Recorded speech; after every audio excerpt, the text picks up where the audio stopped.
नमो अरिहंताणम, नमो सिद्धाणम, नमो हैरियाणम, नमो जायणम, नमो लोये सब सगुणम। मंगलम भगवान वीरो, मंगलम गौतमो गणे, मंगलम कुंद कुंदार्यो, जैन धर्मोस्तु मंगलम। सर्वमंगल मांगल्यम सर्वकल्याणकारकम प्रधानम सर्वधर्माणम जैनम जयतु शासनम। नमो तीर्थनायक ने, नमो ओंकार नाद ने, ओंकार संगर्यो जैने, नमो ते कुंद कुंद ने। अहो उपकार जिन वरनो, कुंदनो ध्वनि दिव्यनो, जिन कुंद ध्वनि आप्या, अहो ते गुरु कहाननु। मंगलमय मंगल करण वीतराग विज्ञान, नमहु ताहि जाते भय अरहंतादि महान। करि मंगल करियो महा ग्रंथ करण के काज, जाते मिले समाज सब पावे निज पद राज। मिथ्या भाव अभाव ते जो प्रगटे निज भाव, सो जयवंत रहो सदा यही मोक्ष उपाव। सो निज भाव सदा सुखद अपनो करो प्रकाश, जो बहुविधि भव दुखन के करिए सत्यानाश। मोक्ष मार्ग प्रकाशक ग्रंथ पूज्य गुरुदेव श्री कांजी स्वामी के प्रवचन, भाग 3। सम्यक्त्व के भेद प्रभेद की चर्चा चल रही है। सम्यक्त्व के कर्म की अवस्था की अपेक्षा 3 भेद कहे, उपशम, क्षोभशम और क्षायी। उसमें औपशमिक सम्यक्त्व की चर्चा पंडित जी टोडरमल जी द्वारा की गई, उसको गुरुदेव श्री का खुलासा अपन स्वाध्याय करते हैं, पेज नंबर 339। अब कर्म के निमित्त की अपेक्षा से बात करते हैं। क्या कहने, 8 तो बाहर में किसके उपदेश से सम्यक्त हुआ, सामने उपदेश देने वाले कौन थे, क्या पढ़ा, शास्त्र पढ़ा क्या नहीं, उसके हिसाब से 8 थे। 2 ज्ञान के सहकारी पढ़ने की अपेक्षा 10 भेद तो वो हुए। अब ये 3 भेद कर्म की अपेक्षा। देखो, आत्मा शुद्ध चैतन्य है। देखो, एक बात अच्छी तरह से ध्यान में रखनी है, आत्मा शुद्ध चैतन्य है, ऐसी अंतर में प्रतीति हुई, उसका एक ही प्रकार है। देखो क्या, धर्म तो एक ही प्रकार का है। आत्मा का परिवर्तन, आत्मा में अनादि का भ्रम है, वो भ्रम मिटकर भ्रम रहित दशा होना। मोह महामद पियो अनादि, उसमें देखो, उसमें मिथ्या दर्शन और मिथ्या चारित्र दोनों हैं, पर ये भ्रम जो है ये मिथ्या दर्शन है। तो दर्शन मोहनीय कर्म की क्या अवस्था होने पर ये हमारा भ्रम दूर होता है। भ्रम दूर होता है, इसको दूसरे तरीके से, भ्रम दूर होता है तब कर्म की क्या अवस्था हो जाती है, उसकी चर्चा चल रही है। देखो, एक ही, परंतु उस समय निमित्त कैसे होते हैं उसकी बात चलती है। दर्शन मोहनीय कर्म की अपेक्षा से सम्यक्त्व के 3 प्रकार कहे। सम्यक दर्शन, मिथ्या दर्शन होता है दर्शन मोहनीय कर्म के उदय से। तो सम्यक दर्शन होने पर कर्म की 2 अवस्था है, वो 3 होती है। उनमें औपशमिक कर्म का उपशम, क्षोभशमिक कर्म का क्षय उपशम।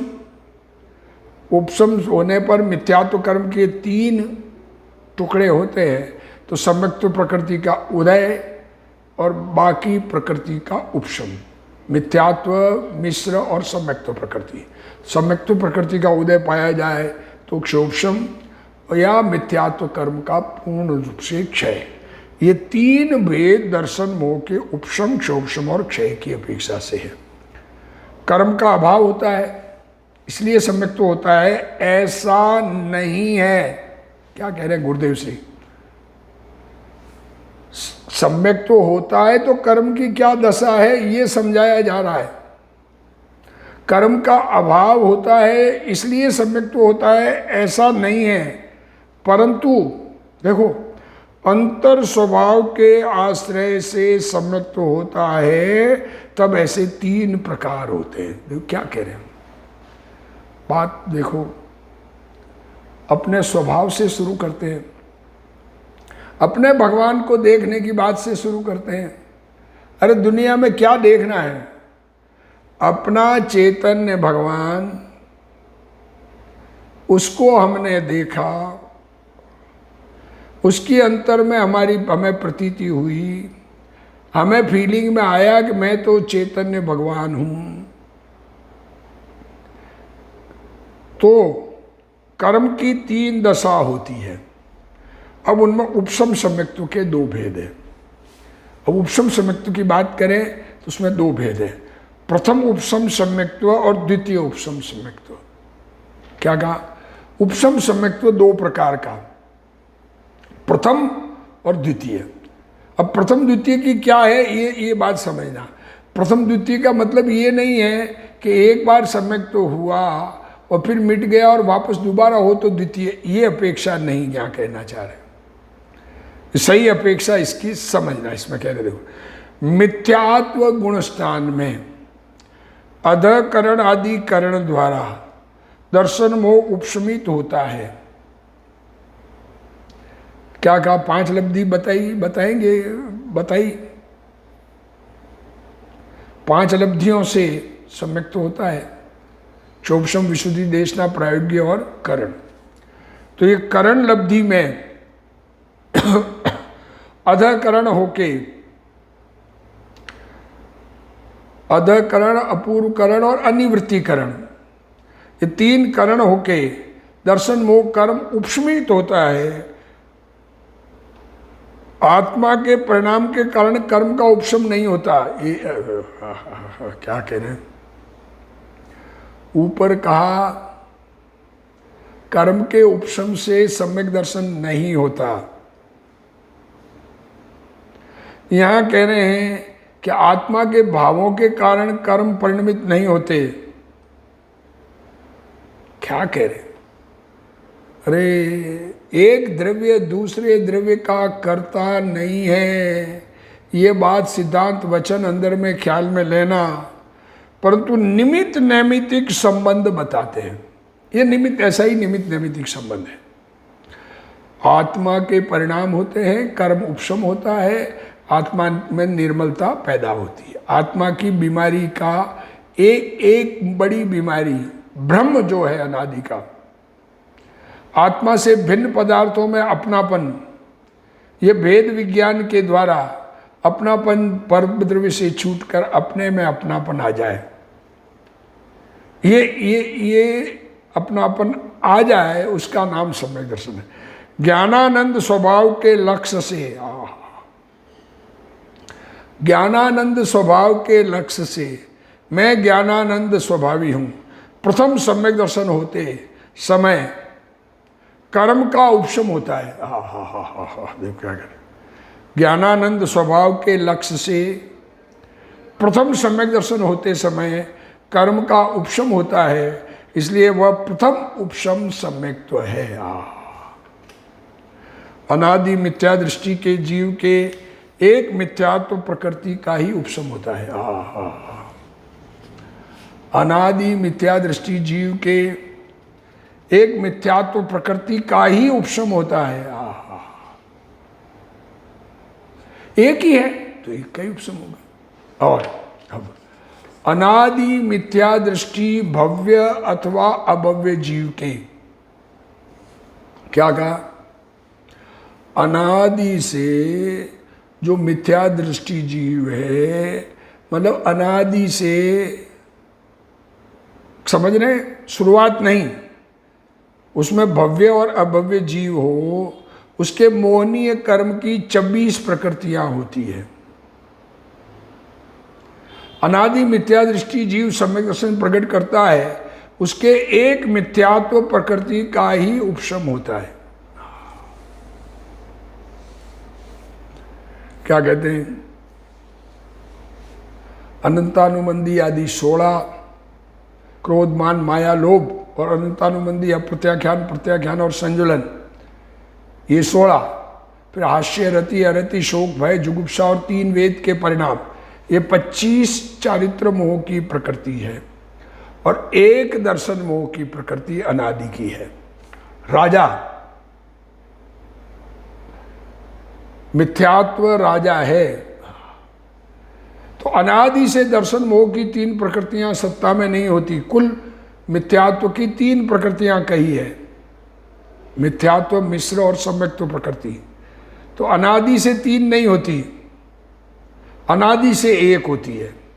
उसके मिश्र मोहनीय तथा सम्यक्त्व मोहनी की सत्ता नहीं है, परंतु सम्यक्त्व के काल में दर्शन मोह के 3 टुकड़े होते हैं। क्या कहा? जब सम्यक दर्शन प्रकट होता है, उपशम सम्यक दर्शन होता है, प्रथमोपशम सम्यक दर्शन होता है, तो दर्शन मोहनीय के 3 टुकड़े होते हैं। आत्मा कर्म प्रकृति को नहीं परिणमाता, कर्म की परिणति को आत्मा नहीं बदलता, एक द्रव्य दूसरे द्रव्य का कर्ता नहीं है, ये सिद्धांत है। वह स्वयं के कारण परिणमती है, उसमें आत्मा के प्रथम उपशम सम्यक दर्शन के परिणाम निमित्त है। इसलिए उपशम सम्यक्त्व के काल में अनादि मिथ्या दृष्टि के एक मिथ्यात्व प्रकृति की ही सत्ता है और उसका ही उपशम होता है, बस। क्या कहा? एक मिथ्यात्व प्रकृति की सत्ता है और उसका ही उपशम होता है, तथा कोई संकित पाकर वम जाए, वमना मीन्स खत्म हो जाना, उल्टी हो जाए। सम्यक दर्शन प्राप्त किया, उपशम सम्यक दर्शन प्राप्त किया, और फिर 4 दशाएं बताई। एक दशा ये है कि सम्यक्त्व से मिथ्यात्व आ जाए, दूसरी दशा ये है कि अनंतानुबंधी का उदय आ जाए, सासादन गुणस्थान हो जाए, दूसरा गुणस्थान और मिथ्यात्व आ जाए। तीसरी दशा ये है कि मिश्र प्रकृति का उदय आवे, मिश्र मोहनीय का उदय आवे और तीसरे गुणस्थान में आ जाए। और चौथी दशा ये है कि सम्यक्त्व प्रकृति का उदय आवे और बाकी उपशम रहे, तो क्षोभशम सम्यक दर्शन से मेंटेन रहता है। तो अब संकित पाकर वम जाए, उसकी बात करते हैं। अर्थात मिथ्या दृष्टि हो जाए तो उसमें से किसी के 3, अब मिथ्या दृष्टि हो जाएगा तो किसी के 3 तथा किसी के 1 प्रकृति की सत्ता है। किसी के 3 प्रकृति है, किसी के 1 है। 1 कैसे है कि काल बढ़ने लंबा मिथ्यात्व का होने पर जो मिश्र और सम्यक्त्व प्रकृति है वो वापस मिथ्यात्व रूप पूरी प्रकृति बनकर एक पत्थर बन जाए। जिसके मिश्र मोहनीय तथा सम्यक्त्व मोहनीय के परमाणु मिथ्यात्व रूप परिणम गए हैं, उसके 1 मिथ्यात्व की सत्ता है। इसलिए सादी मिथ्या दृष्टि के 3 अथवा 1 प्रकृति का उपशम होता है। ठीक है, बात ये प्रथमोपशम सम्यक्त्व ही होगा। एक बार सम्यक दर्शन होकर मिथ्यात्व हो गया तो वापस सम्यक्त्व होगा, वो प्रथमोपशम ही होगा। तो उपशम का क्या मतलब है? क्या आत्मा के शुद्ध चैतन्य स्वभावी है। आत्मा क्या है? आत्मा कैसा है? मैं एक शुद्ध सदा अरूपी ज्ञान दृग हूं यथार्थ से, कहीं अन्य ते मारूं जरी परमाणु मात्र नथी हरे। मैं शुद्ध चैतन्य स्वभावी, ऐसा भान होने पर, ऐसी खुद को फीलिंग आने पर, होने के पूर्व, देखो ये फीलिंग होने के पूर्व अनिवृत्तिकरण के परिणाम होते हैं, जिसमें अंतरकरण विधान से सम्यक्त्व के काल में उदय आने योग्य निषेध थे, उनका यहां अभाव किया। जिस समय सम्यक दर्शन हो रहा है उस समय जो उदय आने थे उनको नष्ट कर दिया या आगे पीछे ले गए, अर्थात उसके परमाणुओं को अन्य काल में उदय आने योग्य निषेक रूप किया।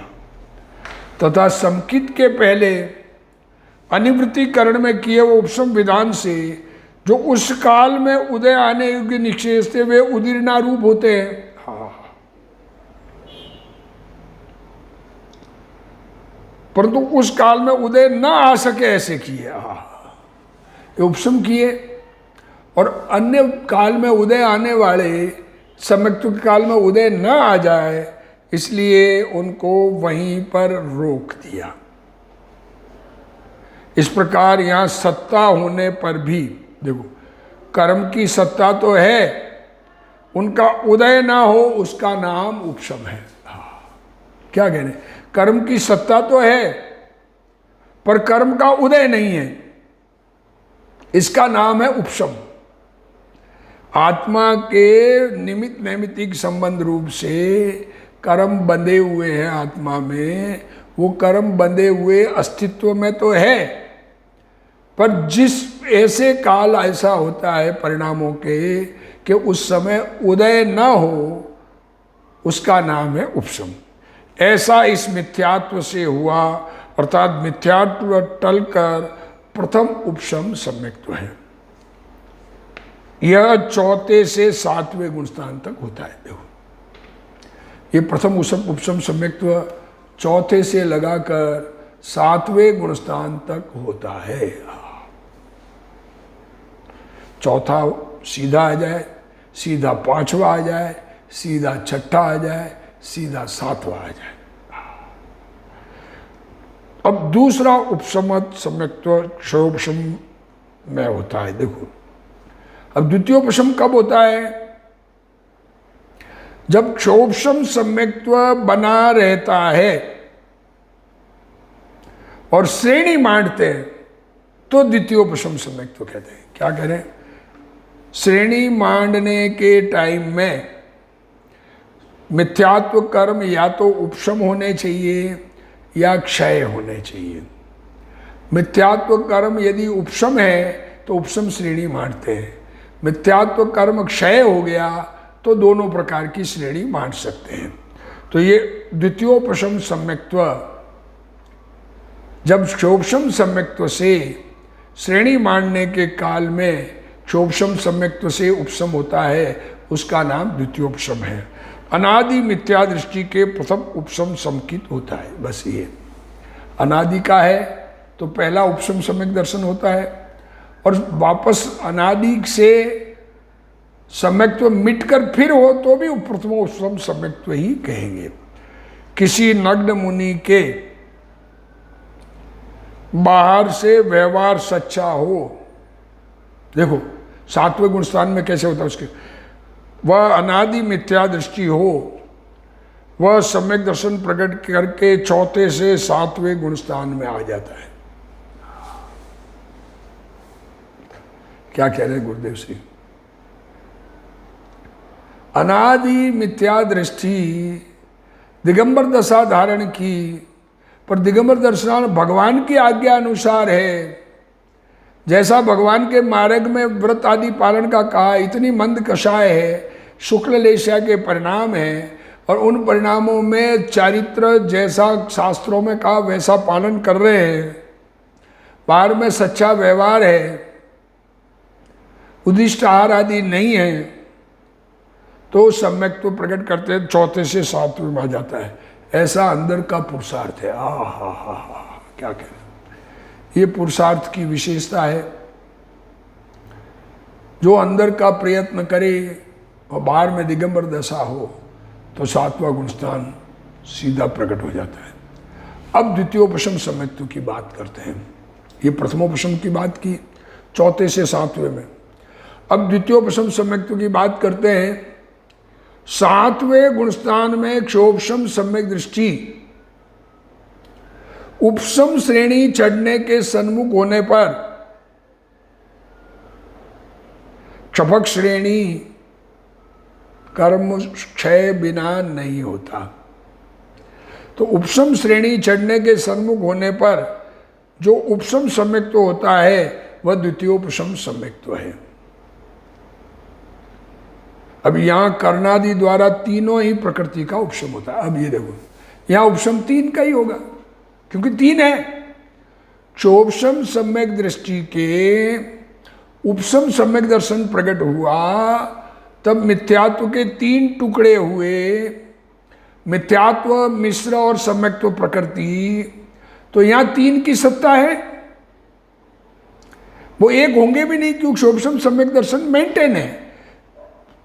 मिथ्यात्व प्रकृति मिश्र होकर सम्यक्त्व प्रकृति रूप उदय में आती है, मिश्र होकर फिर सम्यक्त्व होती है, फिर उदय में आती है। तो वहां तीन प्रकृति सत्ता में रहती है।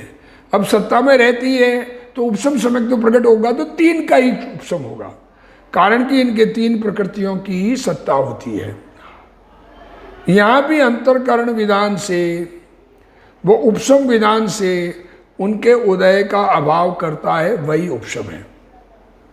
यह द्वितीय उपसम सम्यक्त्व सातवें गुणस्थान से होता है। सातवें में जब श्रेणी मांडना शुरू करते हैं, सातवें गुणस्थान की ऊपर की दशा में अपने स्वरूप सन्मुख होते हैं और श्रेणी मांडने की स्थिति में आते हैं, उपसम श्रेणी मांडने की स्थिति में आते हैं, तो ये द्वितीय उपसम सम्यक्त्व होता है और 11वें गुणस्थान तक रहता है। 11वें से आगे उपसम वाला नहीं जाता है और वहां से गिरने पर अब देखो गिरते हुए में कहां तक आ जाता है, किसी को छठवें, पांचवें और चौथे गुणस्थान में भी रहता है। देखो ये द्वितीय उपसम सम्यक्त्व गिर जाए तो सम्यक्त्व तो द्वितीय उपसम हो गया ना, वो किसी को छठवें में आ जाए, सातवें से गिरते हुए छठवें में, पांचवें में और चौथे में आ जाए तो रहता है, ऐसा जानना। यहां पुरुषार्थ अपना है। देखो सबसे बड़ी बात, देखो ये कर्मों को नहीं देखना है, कर्म की तो चर्चा है, कर्म की क्या अवस्था है ये देखना है। जगत में अनंत पदार्थ है, उसके अस्तित्व को स्वीकार करना है, उन पदार्थों में अपनापन नहीं करना है। पदार्थ दुनिया में है, कोई ये कहे कि एक आत्मा है बाकी कुछ नहीं है तो भूल है। छह द्रव्य है और छह द्रव्य में जीव अनंत, पुद्गल अनंता अनंत, धर्म अधर्म आकाश एक एक और कालाणु असंख्य लोकाकाश प्रमाण, ये इतने द्रव्य जगत में है। तो इन सबको एक तरफ अपने से जुदा, मैं चैतन्य भगवान हूं, ज्ञान आनंद का पुतला हूं, ऐसा अपनी अनुभूति का पुरुषार्थ, रुचि हो तो हो पुरुषार्थ। रुचि अनुयायी वीर्य, बहन श्री कहती है रुचि अनुयायी वीर्य। तो यह पुरुषार्थ अपना है और उसमें कर्म का निमित्तपना बताना है, क्योंकि है, अस्तित्व है चीज का। इस प्रकार उपसम सम्यक्त्व दो प्रकार का है। यह सम्यक्त्व वर्तमान काल में क्षायिक वत निर्मल है। उपसम सम्यक्त्व और क्षायिक सम्यक्त्व दोनों निर्मल है। क्षोभसम सम्यक्त्व में मल लगता है और प्रतिपक्ष कर्म की सत्ता होने से, प्रतिपक्षी कर्म की सत्ता होने से, अस्तित्व में प्रतिपक्षी कर्म मौजूद होने से सम्यक्त्व अंतर्मुहूर्त काल मात्र रहता है, फिर दर्शन मोह का उदय आता है, ऐसा जानना। अब उदय आ जाए, सम्यक्त्व प्रकृति का उदय आ जाए तो क्षोभसम सम्यक्त्व रहेगा, मिश्र प्रकृति का उदय आ जाए तो तीसरा गुणस्थान आ जाएगा, अनंतानुबंधी का उदय आ जाए तो दूसरा गुणस्थान आएगा, मिथ्यात्व का उदय आ जाए तो पहला गुणस्थान आएगा, ऐसा जानना। इस प्रकार उपसम सम्यक्त्व का स्वरूप कहा। तथा जहां दर्शन मोह की तीन प्रकृतियों में सम्यक्त्व मोहनी का उदय हो, ये बात मैंने कह दी स्वाध्याय में, अब ये पंडित जी टोडरमल जी कह रहे हैं, देखो जहां दर्शन मोह की तीन प्रकृतियों में सम्यक्त्व मोहनी का उदय हो, अन्य दो का उदय न हो, वहां क्षोभसम सम्यक्त्व होता है। उपसम सम्यक्त्व का काल पूर्ण होने पर यह सम्यक्त्व होता है। देखो चार दशाएं कही ने, तो ये सम्यक्त्व होता है। वह सादी मिथ्या दृष्टि के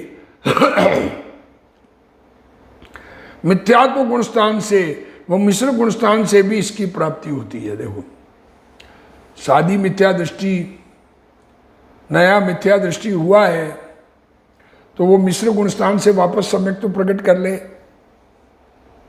तो क्षोभसम सम्यक तो होगा। और मिथ्यात्व गुणस्थान में चला गया, क्योंकि सासादन वाला वापस चढ़ता नहीं है, सासादन वाला तो नियम से मिथ्यात्व में जाता है, और मिथ्यात्व गुणस्थान में चला गया तो मिश्र गुणस्थान मिथ्यात्व से भी वापस, क्योंकि 3 टुकड़े हुए हैं, वापस 2 का उपशम हो 1 का नहीं हो तो क्षोभसम सम्यक्त्व होता है। क्षोभसम क्या है? क्षोभसम किसे कहते हैं? कि सो कहते हैं दर्शन मोह की 3 प्रकृतियों में जो मिथ्यात्व का अनुभाग है उसके अनंतवें भाग मिश्र मोहनीय का है। हा क्या कह रहे हैं? मिथ्यात्व कर्म का बड़ा पत्थर, उसका अनंतवा भाग मिश्र मोहनीय और उसके अनंतवें भाग सम्यक्त्व मोहनीय का है। इसमें सम्यक्त्व मोहनीय प्रकृति देशघाती है। क्या कहा? सम्यक्त्व मोहनीय प्रकृति पूरा सम्यक दर्शन को घात नहीं करती है, पार्टली घात करती है। इसका उदय होने पर भी सम्यक्त्व का घात नहीं होता। किंचित मलिनता करे, मूल घात न करे, कर सके, उसी का नाम देशघाती है। देखो, मलिनता तो करे पर मूल से नष्ट नहीं करती, उस प्रकृति का नाम देशघाती कहा है। तो ये सम्यक्त्व प्रकृति देशघाती है और इसका उदय आने पर भी सम्यक्त्व बना रहता है, इसलिए उसको क्षोभसम सम्यक्ति कहते हैं। दोष तो लगता है। सो यहाँ मिथ्यात्व व मिश्र मिथ्यात्व के वर्तमान काल में उदय आने योग्य निश्चयों का उदय हुआ बिना ही निर्जरा होती है, वह तो क्षय जानना। देखो, इस क्षोभसम सम्यक्त्व के काल में अरे एक बार उपशम होने पर मिथ्यात्व कर्म टूट जाता है। कर्म को तोड़ने के लिए पुण्य से कर्म नहीं टूटते हैं, पुण्य में कर्तृत्व बुद्धि से मिथ्यात्व बंधता है। स्वरूप सन्मुख होने पर 3 टुकड़े हो गए तो उसमें वर्तमान काल में उदय आने योग्य निश्चयों का उदय हुए बिना ही निर्जरा होती है। देखो, क्षोभसम सम्यक तो मेंटेन रहे तो जो कर्म वर्तमान में उदय आने वाले थे वो उदय आए बिना निर्जरित होना है, वह तो क्षय जानना। क्या कहा? उपशम सम्यक्त्व के काल में मिथ्यात्व प्रकृति के 3 टुकड़े हुए, 3 टुकड़ों में से एक सम्यक्त्व प्रकृति का उदय रहे तो सम्यक्त्व नष्ट नहीं होता, सम्यक्त्व बना रहता है। उस सम्यक्त्व बने रहने में जो सम्यक्त्व बना रहता है उस काल में उदय आने जो योग्य जो निषेक है मिथ्यात्व और मिश्र के, उनका तो क्षय होता है और इन्हीं के आगामी काल में उदय आने योग्य निश्चयों की सत्ता पाई जाती है। बाद में उदय आने योग्य रहते हैं, वही उपशम है और सम्यक्त्व मोहनीय का उदय पाया जाता है। देखो, तीन चीजें कही, कुछ प्रकृतियां क्षय, कुछ प्रकृतियां उपशम। मतलब कुछ प्रकृतियां क्या? ये मिथ्यात्व और मिश्र प्रकृति का जो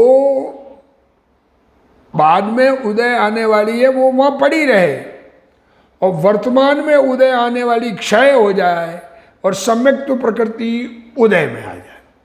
मिथ्यात्व प्रकृति से मिश्र होकर सम्यक्त्व प्रकृति रूप उदय आ जाए। ये तीन बातें हो गई। देखो, सो यहाँ जहाँ मिथ्यात्व व मिश्र मिथ्यात्व के वर्तमान काल में उदय आने योग्य निषेकों का उदय हुए बिना ही निर्जरा होती है, वह तो क्षय जानना। और इन्हीं के आगामी काल में उदय आने योग्य निषेकों की सत्ता पाई जाती है, वही उपशम है और सम्यक्त्व मोहनीय का उदय पाया जाता है। एक प्रकृति का उदय है देशघाती का और बाकी का क्षय और उपशम है।